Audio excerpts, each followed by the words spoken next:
ya vimos la Constitución política y los alcances que puede llegar a tener su desarrollo en el tema de la autonomía. Ahora miremos esos artículos, cómo se traducen en la Ley 30 del 92. Recuerden que en la estructura jerárquica les mencioné que estaba la Constitución, que luego está la Ley 30 y luego allí vamos a encontrar al interior de la universidad los estatutos, luego el ordenamiento jurídico en materia de contratación, estará la Constitución política, la Ley 30 del 92 y los estatutos internos. Existirán otras disposiciones legales que desarrollan principios como el de publicidad al que ya he hecho referencia con la obligación de publicar en SECOP, que pues estarán de manera paralela o alterna a la Ley 30 del 92, pero en lo que corresponde a la actividad contractual, pues precisamente es el artículo 28 de la Ley 30 del 92, que nos permite y nos da la facultad de darnos, dictar o darnos y modificar nuestros propios estatutos.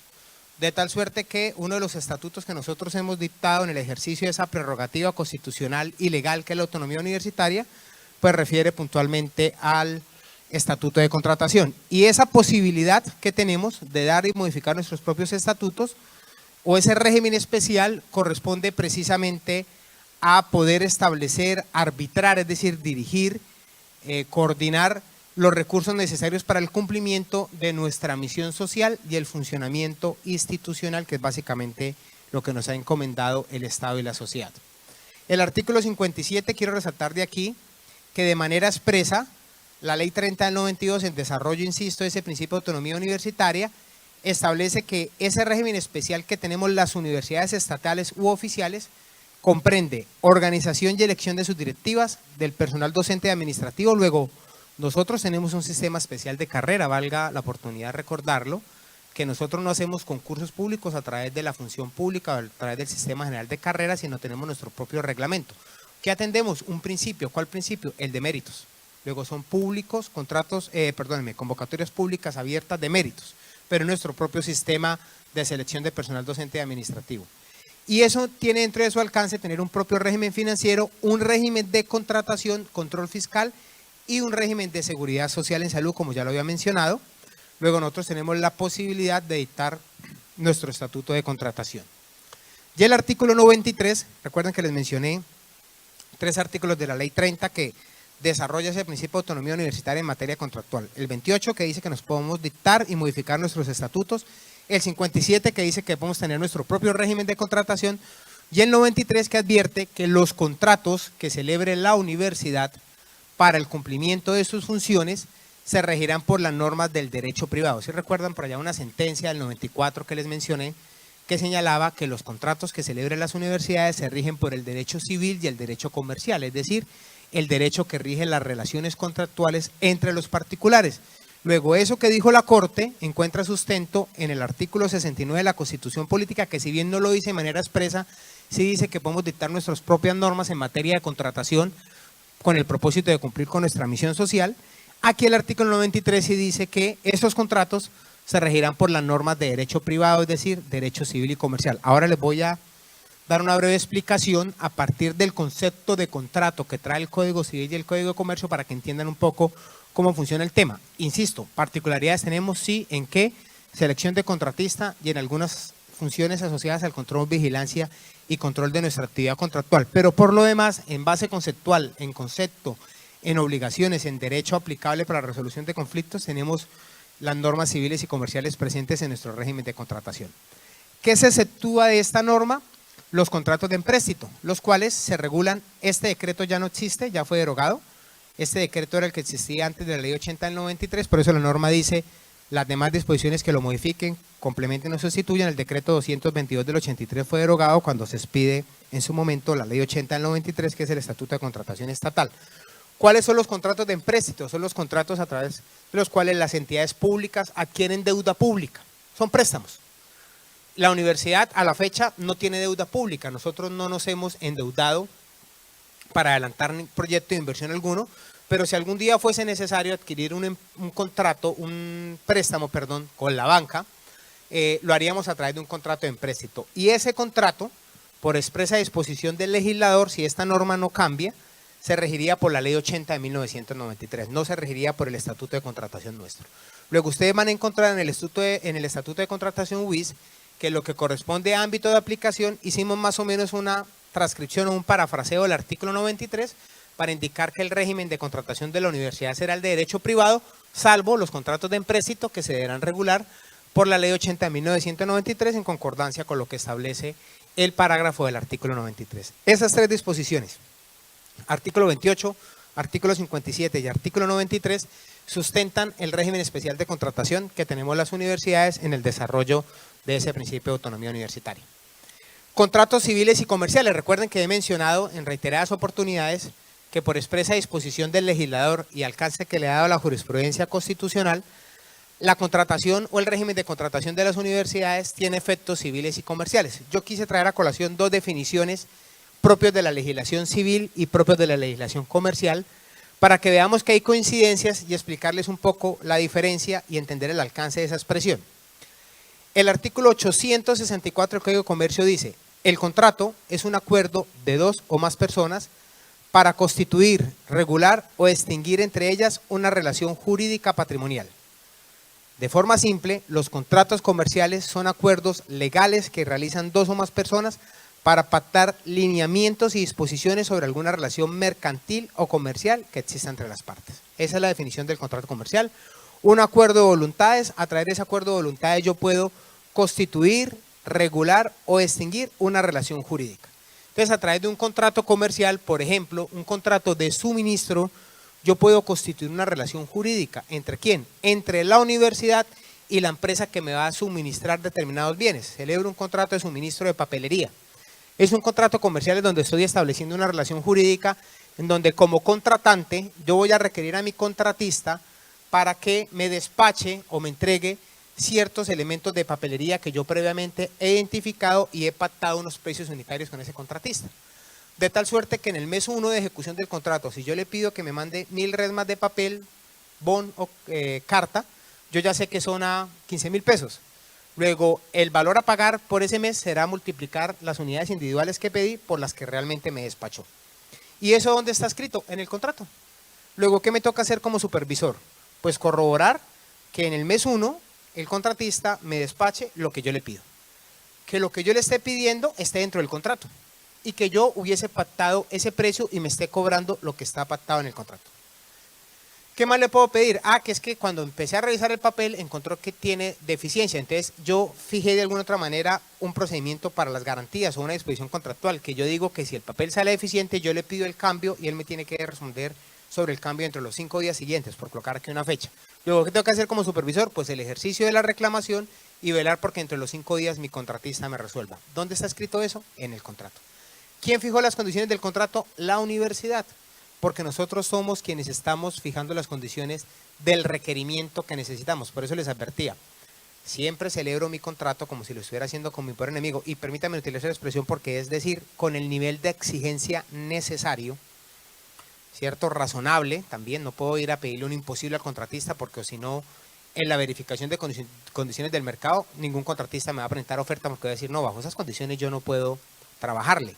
Entonces, bajo condiciones razonables, yo tengo que determinarlas de tal suerte que en la ejecución del contrato yo pueda hacer exigible esas condiciones que en algún momento pedí.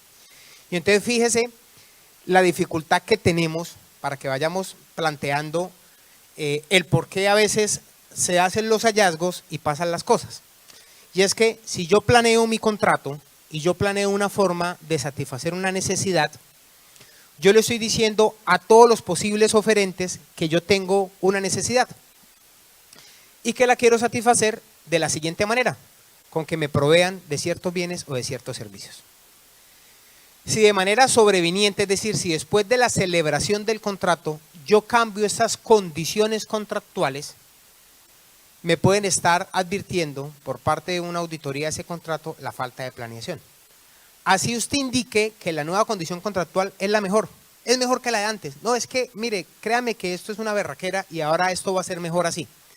Pero yo estaría cambiando allí las condiciones del contrato. No estoy diciendo que no sea posible, pero tiene que haber una justificación razonable y objetiva para hacerlo. Porque la lectura, por ejemplo, un tiempo de entrega. Si yo en la oferta, en la solicitud de oferta, le dije a mis interesados, necesito que me cotice papel que me tiene que entregar en la sede de Barranca Bermeja, para colocar un ejemplo, dentro de los 30 días siguientes a que yo le haga la orden de pedido.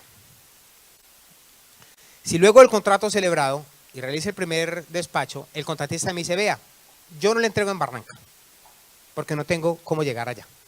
Le entrego en Bucaramanga. Pero le voy a entregar dentro de los 8 días siguientes. Entonces, como lo va a entregar más rápido, por eso no le entrego en Barranca. Ahí usted estaría cambiando las condiciones iniciales del contrato. Y otro proponente que no ganó puede decir, yo no sabía que se podía en Bucaramanga. Porque si hubiera sabido que podía entregar en Bucaramanga, yo le vendo más barato que él. Y entonces fíjese que ya mi problema de planeación se convierte en un problema de selección del contratista. Por eso tenemos que ser muy rigurosos en la determinación de las especificaciones técnicas para luego en la ejecución del contrato poder exigirle a ese contratista esas especificaciones. De tal suerte que la rigurosidad y la responsabilidad es la que advierto o permite incorporar allí mi expresión de que celebre el contrato como si fuera con su peor enemigo. No le permita ninguna prerrogativa razonable, insisto, al contratista, de tal suerte que cuando usted tenga un inconveniente en la ejecución del contrato, lo pueda solucionar de buena manera o en buenos términos. Y no como ponía el ejemplo, que usted le diga, no se preocupe, vamos a poner que en Barranca, pero si usted me entrega en Bucaramanga, eso aquí nosotros buscamos la forma de hacer llegar el papel a Barranca. Pues usted está variando las condiciones contractuales sin ninguna formalidad. Y créame que ese tipo de circunstancias eventualmente ocurre en la universidad y es donde se generan los problemas en la ejecución de los contratos. Porque el mismo contratista, ni corto ni perezoso, el día de mañana en una controversia contractual, claramente en una declaración dice, mire, aquí tengo este WhatsApp, Yolanda Pérez, ella es la supervisora del contrato, mire, ella me autorizó aquí que yo le entregara en Bucaramanga. Y hoy en día esas conversaciones de WhatsApp, pues las están colocando en los juicios y hay dudas y hay discusiones sobre si tienen validez o no jurídicas, pero por lo menos es un indicio de prueba. Y entonces usted el juez lo va a sentar y le va a decir, Yolanda, ¿ese es su número? Sí. ¿Usted le escribió eso? Sí. Y están modificando las condiciones del contrato. Y los contratos estatales no se modifican de manera verbal. Hay una formalidad y es que los contratos estatales se celebran por escrito. Ojo con eso, los contratos estatales, por muy régimen especial que tengamos, atendiendo esos principios de la función pública, son contratos que se celebran por escrito, para que también lo tengan presente. Esa es la definición del Código de Comercio. El Código Civil, ¿qué dice? Artículo 1495. Contrato o convención es un acto por el cual una parte se obliga para con otra a dar, hacer o no hacer alguna cosa. Cada parte puede ser de una o muchas personas. Fíjese que las dos disposiciones, la del Código de Comercio y la del Código Civil, coinciden en varios elementos. ¿En cuáles elementos? En que es un acuerdo. Luego, partimos del presupuesto que, en principio, los contratos son bilaterales. Es decir, hay dos extremos en un contrato, contratante y contratista. Para el caso de la universidad, lo que nos interesa es que siempre el extremo contratante va a ser la universidad. Luego, el ejercicio que estamos haciendo de formación en supervisores es para los contratos que celebra la universidad como contratante, es decir, quien requiere la adquisición de un bien o de un servicio. Caso es distinto cuando somos contratistas, que también lo somos. Somos contratistas del departamento, cuando celebramos un convenio, un contrato interadministrativo con el departamento, del hospital o de una empresa privada cuando nos requiere para la prestación de un servicio. Pero esas disposiciones a las que hago referencia son aquellas aplicables a cuando la universidad tiene la condición de contratante. Yo soy el extremo contratante. Y mi contratista es aquel que me va a proveer el bien o el servicio. Luego partimos del presupuesto que ese contrato que va a materializar o que va a ser el instrumento para satisfacer ese requerimiento de tener un bien o un servicio, se va a documentar a través de un contrato que es un acuerdo de voluntades. Ahora, ¿cómo nace ese acuerdo de voluntades?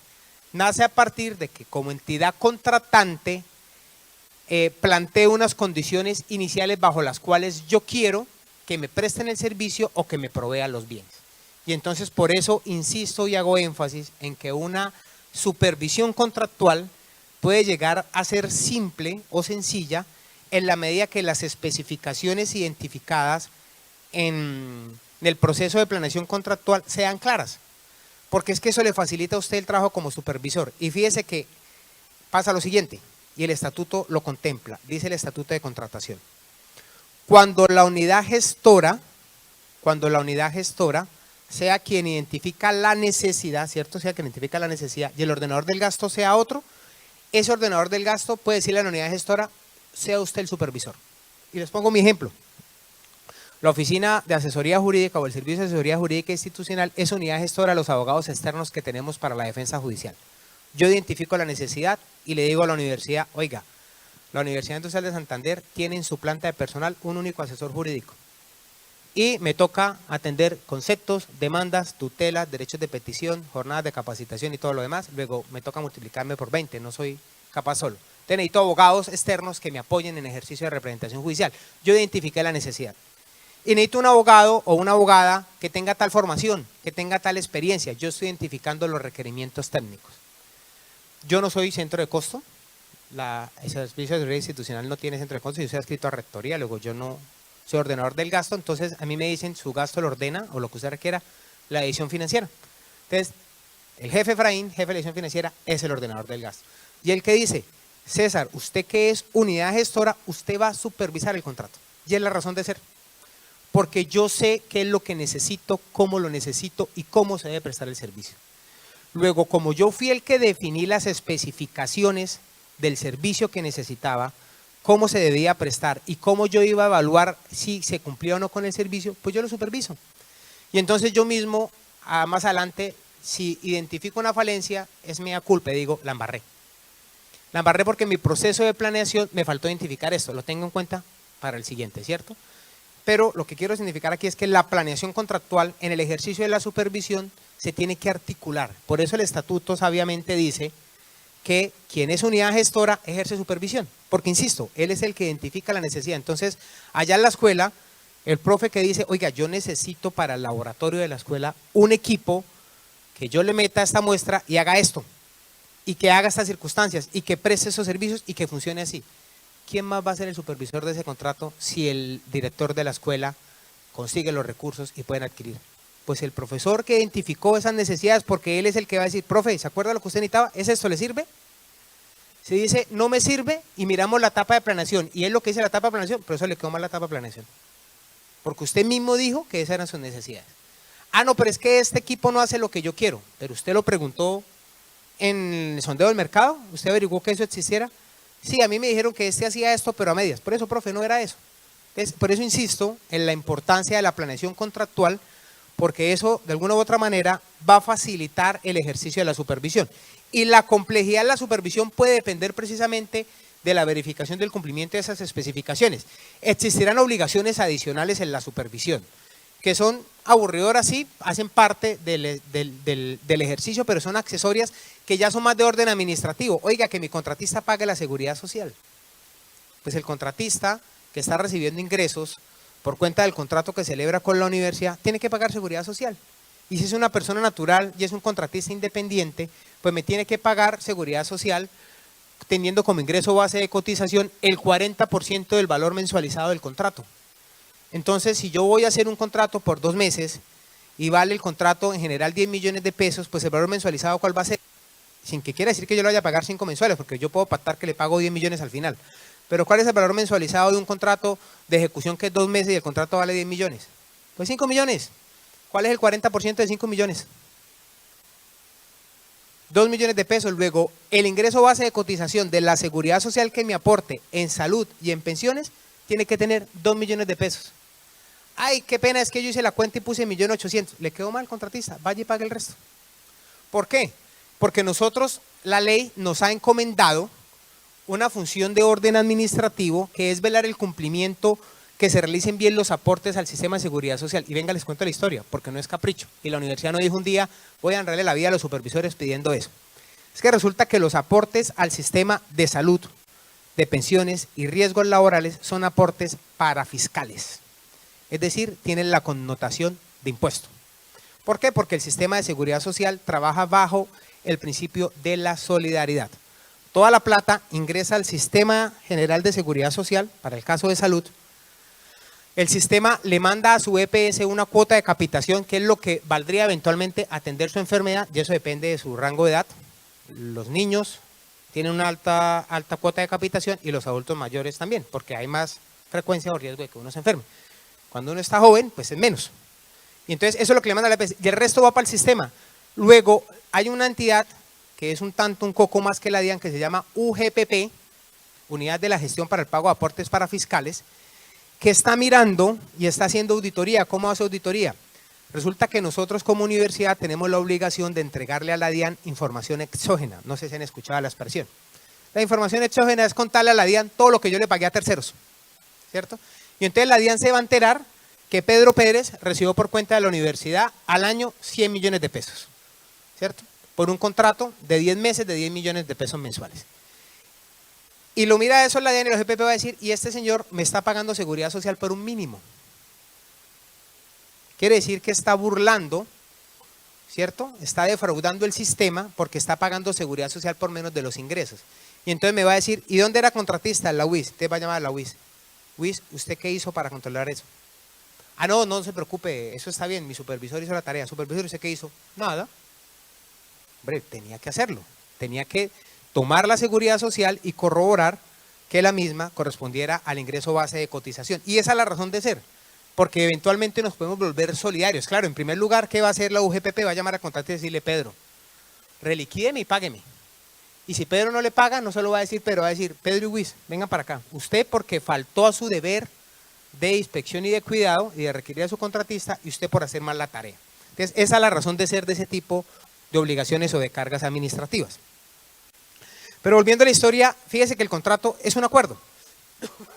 Ahora, ¿cuál es la diferencia? La finalidad. El derecho, en su mayoría, las cosas son lógicas. Y entonces, cuando uno le enseña a los estudiantes que hay legislación civil y hay legislación comercial, uno dice, hombre, ¿cómo les explico? Pero dice, bueno, el legislador hizo la tarea, y entonces el Código de Comercio, usted lee el artículo primero y dice, el Código de Comercio aplica para los contratos comerciales. Listo, aplica para los contratos comerciales.